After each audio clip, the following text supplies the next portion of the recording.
नमस्कार। आप सबका हार्दिक स्वागत। बढ़ते हैं अगले पाठ की ओर। पाठ संख्या 124। हम पिछले 3-4 पाठों से दशम भाव कर्म भाव के श्लोक का डिस्कस करते आ रहे हैं, चर्चा करते आ रहे हैं कि पराशर जी महाराज छोटी छोटी बातों को भी लेकर कैसे डीपली गहराई तक जाकर कर्म भाव के बारे में बता रहे हैं, जो कि कलयुग के समय में बहुत ही उपयोगी हैं और सार्थक हैं सभी। कि कैसे बंदा कामचोर होता है, कैसे दुष्कर्म करता है, कौन कौन से ऐसे योग हैं जिनके द्वारा हम ये जान सकते हैं कि कर्म भाव जो है हम कैसे अच्छी तरह से व्याख्यान कर सकते हैं। हमारे पास जब प्रश्न आता है तो हमें इन बातों का जो श्लोकों में बताई गई हैं, क्या ऐसा कोई योग बनता है, क्या ऐसे ग्रहों की स्थिति है, तो हम उसको अच्छी तरह से प्रेडिक्ट कर सकते हैं उस चार्ट को। 2 श्लोक इसमें भी लिए गए हैं। इन श्लोकों में सुकर्म की बात की है, अच्छे कर्मों की बात की गई है। ये जो श्लोक हैं मैं फिर दोहरा रहा हूँ, पराशर जी के बृहत पराशर होरा शास्त्र से लिए गए हैं।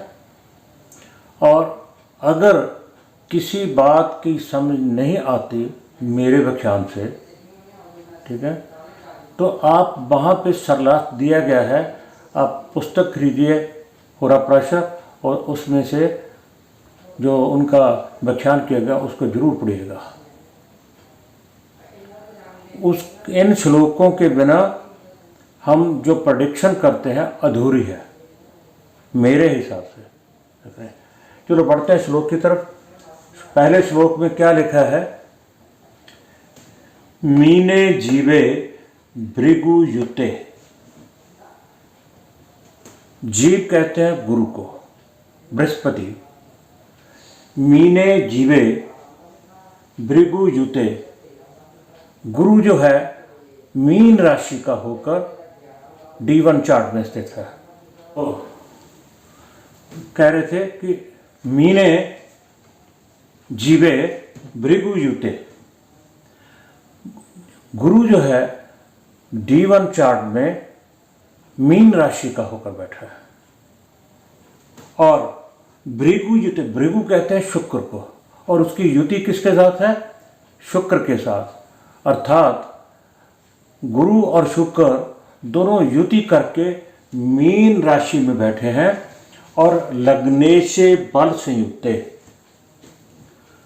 और इस चार्ट का जो लग्नेश है, कोई भी राशि हो उसका स्वामी लग्नेश कहाएगा, वो क्या बलवान है। बलवान कैसे देखेंगे? हम षट बल में भी देख सकते हैं। अगर लग्नेश केंद्र त्रिकोण में है,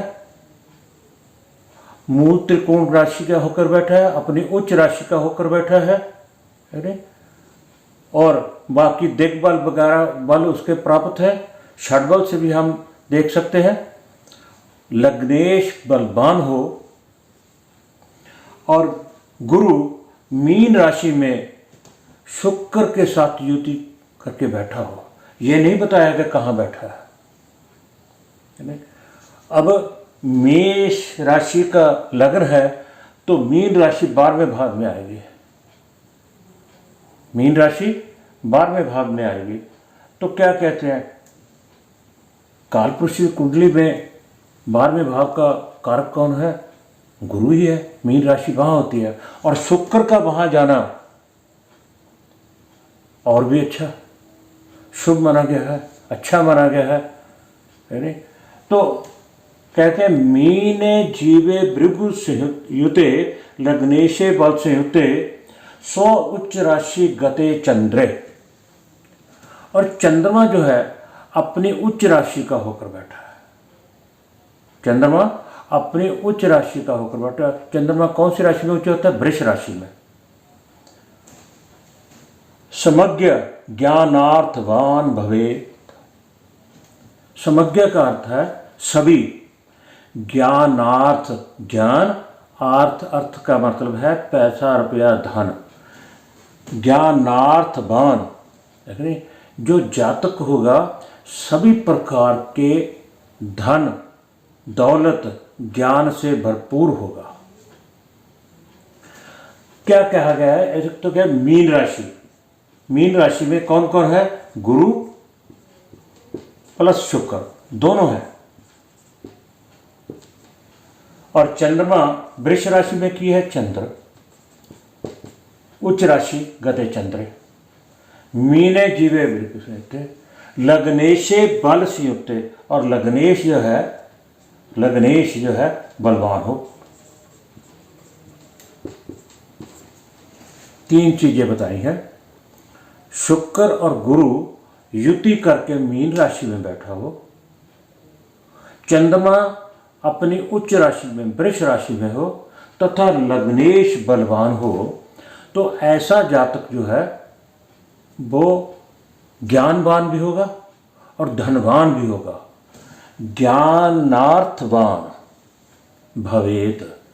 समज्ञ, समज्ञ का अर्थ सभी प्रकार के ज्ञान से और अर्थ पैसे पे धनवान से ऐसा जातक होगा। दूसरा श्लोक, कर्मेशे लाभ राशि स्थिर। कर्मेशे लाभ राशि स्थिर।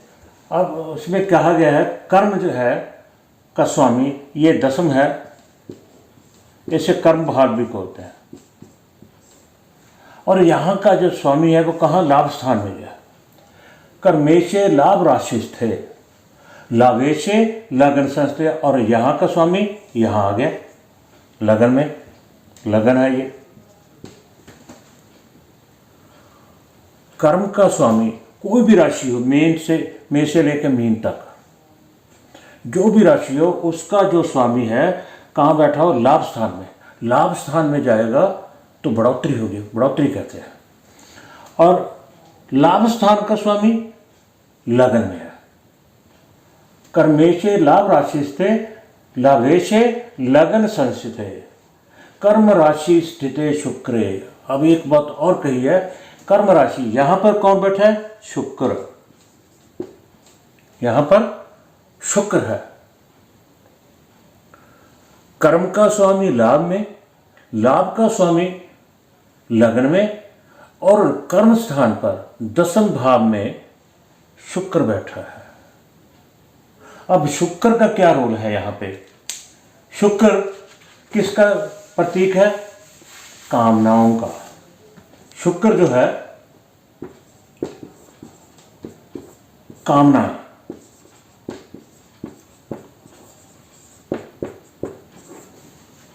कामना नहीं बोला, कामनाएं, इच्छाएं। और शुक्र का कर्म स्थान पे बैठना, बंदे के अंदर इच्छा समाप्ति ही नहीं होगी काम करने की। एक यूनिट लगा लिया, उससे और कमाए, पैसा कमाए और लगाएं और कमाएं और मेहनत करें, इच्छा बढ़ती ही जाएगी। एक यूनिट लगा लिया, दो लगा लिया, कामनाएं जो है। अगर शुक्र वहां बैठा है तो समझो बंदे का पूरा ध्यान अपने कर्म की तरफ होगा। हाँ, युति देखनी होगी, दृष्टि भी देखनी होगी, यानी डिग्री भी देखनी होगी, काल पुरुष की कुंडली के मुताबिक ही देखना होगा। काल पुरुष की कुंडली में यहाँ स्वामी कौन है? शनि। शुक्र शनि अपने काल पुरुष के मुताबिक मित्र के घर है। राशि कौन सी है उसका भी ध्यान रखना होगा। परंतु फिर भी अगर ऐसा होता है, कोई भी राशि हो, पर फिर भी अगर कर्म का स्वामी लाभ में और लाभ का स्वामी लगन में और शुक्र जो है कहाँ बैठा है?